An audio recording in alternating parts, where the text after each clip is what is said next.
इतनी खूबसूरत वादियाँ हो और वादियों के बीच में मैगी ना हो, ऐसा हो सकता है क्या? और धीरज भाई मज़ा आ रहा है? धीरज भाई को तो मज़ा आ रहा है, आप भी मज़े लो और देखते रहो अभय ठाकुर ब्लॉग्स। राधे सभी को सुप्रभात और आपका नए ब्लॉग में स्वागत है। और जैसा कि रात को हम फंस गए थे, लेकिन हम अच्छी जगह से हमें स्टे मिल गया और हम बिल्कुल थोड़ा सामने चल के मंदिर है वहीं पे हमारा हमने स्टे लिया हुआ है। लेकिन अब सुबह फ्रेश वगैरह होना है हमको, तो उसके लिए यहाँ पे बायो टॉयलेट बने हुए हैं इस टाइप के कैंप वगैरह बने हुए हैं। ये सब आपको 1000 रुपये पर पर्सन के हिसाब से परचेज़ कराए जाते हैं।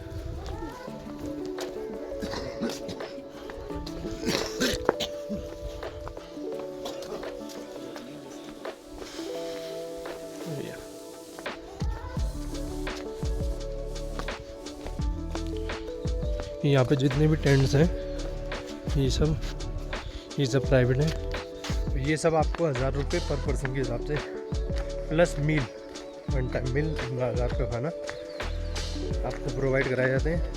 और आपके पास एक और ऑप्शन है, ऊपर धर्मशालाएँ भी बनी हुई हैं जो कि आपको 300 से 400 रुपये में आपको स्टे करने के लिए प्रोवाइड हो जाएगा। क्योंकि अब 300 से 400 रुपये में आपको एक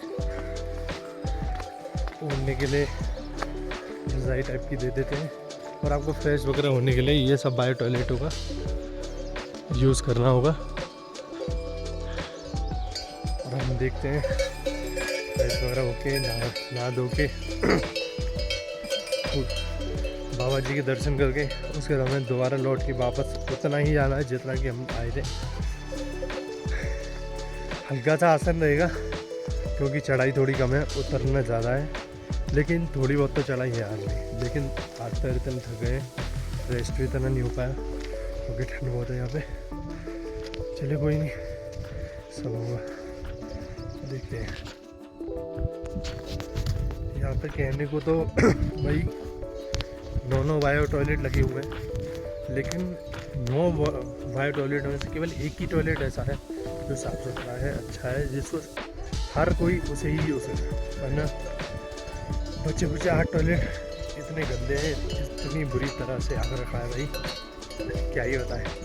तो हमारी तो हिम्मत भी नहीं हुई, हम तो अपना जो भी नहाना धोना हो जाता है तो नहा धो के अपने बाबा के दर्शन करके वापस जाने का प्रयास करते हैं। चलिए भाई, व्यवस्था एकदम ज़ीरो, कुछ व्यवस्था नहीं, गवर्नमेंट की तरफ से तो कुछ है ही नहीं यहाँ पे। गांव के लोगों ने शायद कुछ कर रखा है, 1-2 लाइटें लगा रखी हैं, वरना रात के टाइम तो भाई बिल्कुल अंधेरा। तुम्हारे अपना जो भी व्यवस्था है वही काम में आएगा और कुछ नहीं। वो धर्मशाला है।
जय बाबा की। हाँ जी भाइयों, जो मेहनत हमने कल पूरे दिन पैदल चल के परसों तरसों से राइड करके जो करी थी, उसका फल मिल गया हमें।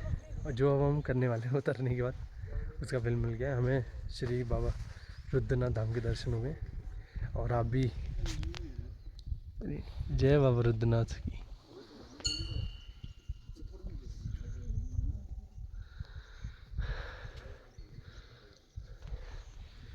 प्यारा और मनमोहक दृश्य है। आप भी कभी आएँ तो हिम्मत बांध के रखें, बस ऊपर वाले पे भरोसा रखें, सब काम हो जाते हैं। जय बाबा रुद्रनाथ। जैसा कि हमने रुद्रनाथ बाबा जी के दर्शन कर लिए, उसी के जस्ट पड़ोस से एक रास्ता जाती है जिसे सरस्वती कुंड बोलते हैं। इस तरह से ये मंदिर है, ये कुंड है, कुंड की रास्ता सॉरी।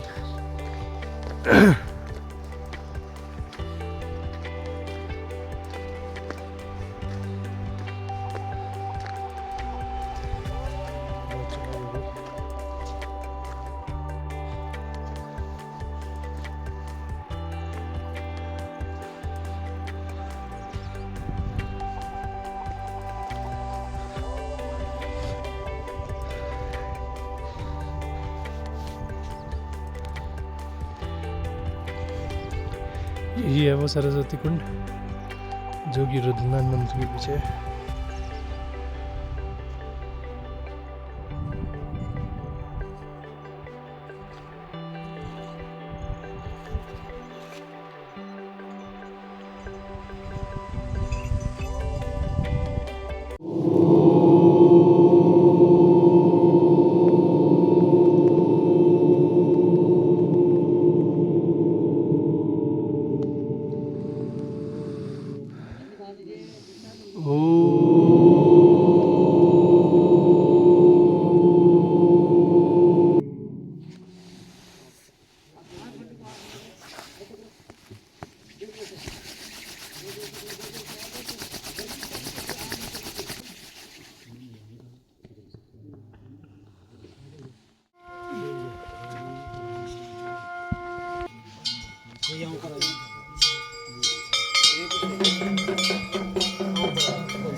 आखिरकार हमारे 3 बार दर्शन हो चुके हैं और आरती भी हमें मिल चुकी है श्री रुद्रनाथ जी की। अब हम अपने जहाँ से हमने स्टार्ट किया था वहीं के लिए दोबारा से वापस जा रहे हैं और दोबारा से हमें ट्रैक करना पड़ेगा।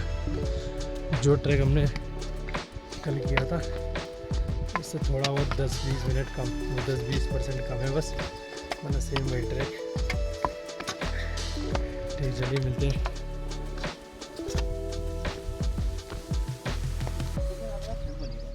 इतनी खूबसूरत वादियाँ हो और वादियों के बीच में मैगी ना हो, ऐसा हो सकता है क्या? बहुत देर हो गई थी हमें खाने के लिए, कुछ अभी इंतजाम दिख नहीं रहा था और आगे भी अभी हमारा करीब 7 से 8 घंटे का सफ़र है और 4-5 घंटे फिर भी लग जाते हैं हमको। रात से हम स्टे कर रहे हैं, रात में थोड़ा बहुत खाया था हमने, उसके बाद कुछ मिल नहीं पाया तो अपना हाथ जगन्नाथ खुद ही हमने इंतज़ाम कर लिया।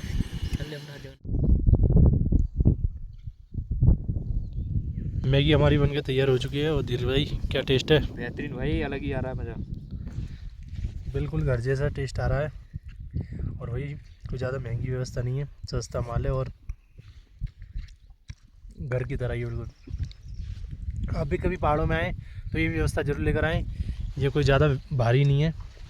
गैस स्टोव ये वाला सिलेंडर जो होता है मात्र 120 का आता है और 1 घंटे आराम से चलता है और 5 मिनट में हमारी मैगी बन के तैयार होगी। उस हिसाब से सोच लो आप कितनी बार मैगी बनाओगे, क्या क्या बनाओगे। और चाय वगैरह भी बनाते रहो, बहुत बढ़िया। जैसे अब हमने पित्तदार पार कर चुके हैं बहुत ही जल्दी। अब हमें कोई इतनी खास दिक्कतें हो नहीं रही हैं। और एक एडवाइस मैं आपको और देना चाहूँगा, आप इस ट्रैक पे डंडे के बिना बिल्कुल मत आइए। क्योंकि बहुत ही हेल्पफुल है ये डंडा, चढ़ने में भी उतरने में भी।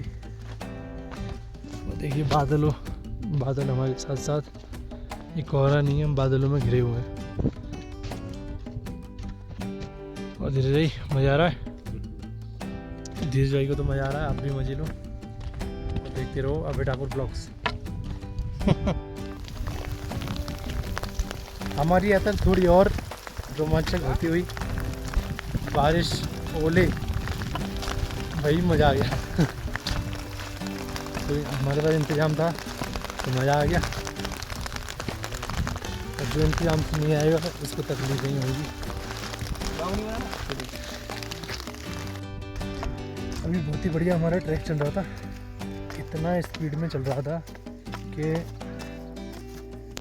कम से कम 3.5 घंटे में हमने आधा ट्रैक ख़त्म भी कर दिया था, जिसमें 6 घंटे 5 घंटे लग जाते हैं। सोचो वो ट्रैक हमने 3.5 घंटे में ख़त्म भी कर दिया था, लेकिन एक साथ बारिश होने की वजह से पूरे ट्रैक पर कीचड़ हो गई है। हम तो सोच रहे थे 2.5 घंटे में पूरा ख़त्म और हो जाएगा, लेकिन पता नहीं, केवल 10 मिनट के लिए बारिश हुई, उसमें सब कुछ तहस नहस करते हैं। इसको भी क्या सर्वाइव करेंगे। अब अच्छी खासी धूप भी निकलने वाली है, सामने थोड़ी निकल रही है, सामने दिख रही है, लेकिन टाइम बढ़ गया गुरु।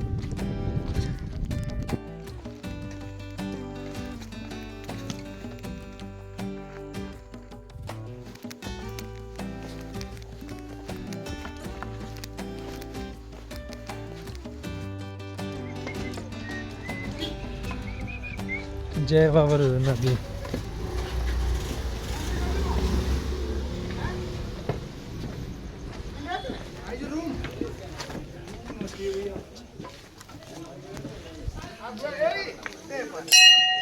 आखिरकार बाबा रुद्रनाथ का ट्रैक समाप्त हो ही गया। हम जैसा कल हम मंदिर पहुंचे थे 8:20 पे, आज 8 बजे ही हमने अपना ट्रैक ख़त्म कर दिया। जय बाबा रुद्रनाथ, बहुत अच्छा लगा रुद्रनाथ आके, बहुत अच्छी बाइक मिली, बहुत अच्छा एक्सपीरियंस भी मिला। अब हम यहाँ पे रूम रेंट पर लेकर के, जहाँ हमने परसों स्टे किया था वहीं आज भी स्टे करेंगे, फिर सुबह यहाँ से निकलेंगे घर के लिए, और वो सब मैं आपको दे रहा हूँ। सुप्रभात, शुभरात्रि, सॉरी, सभी को शुभरात्रि, जय श्री राम, राधे राधे। आज का ब्लॉग यहीं समाप्त होता है। जय हिंद, जय भारत।